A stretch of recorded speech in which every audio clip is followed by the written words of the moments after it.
A very warm welcome to one and all present over here. I am Yogesh, today going to deliver a lesson on judiciary. So let's start the lesson.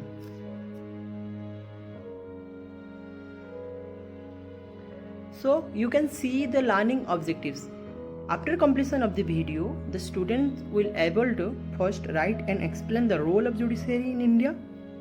Second, know the structure of judiciary. Third, know the function and power of judiciary. Fourth, aware about the Indian judicial system. And fifth, define the meaning and necessity of the judiciary. Now we will see the definition of the judiciary. That is, the judiciary is that branch of the government that interprets the law, settles disputes, and administers justice to all citizens. India has adopted single, integrated and independent judicial system. In that hierarchy, the topmost position is occupied by the Supreme Court, then the High Court and then the District Court.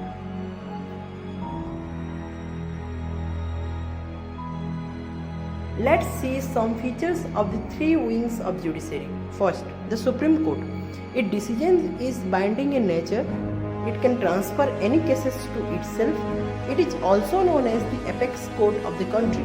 Second, the High Court. It deals with the cases within the jurisdictions of the state. It hears appeal from the lower court. It issues writs for restoring fundamental rights. Third, the District Court. It deals with the cases arises within the districts. It hears appeal on decisions given by the lower courts, and it also decides cases involving serious criminal offences.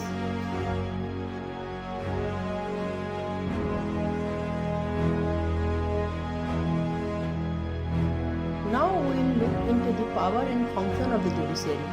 There are various functions of judiciary. Among them, here we will consider only 5 functions. First, the guardian of the constitution. Second, protector of fundamental rights. Third, conducting judicial inquiry. Fourth, administration of justice.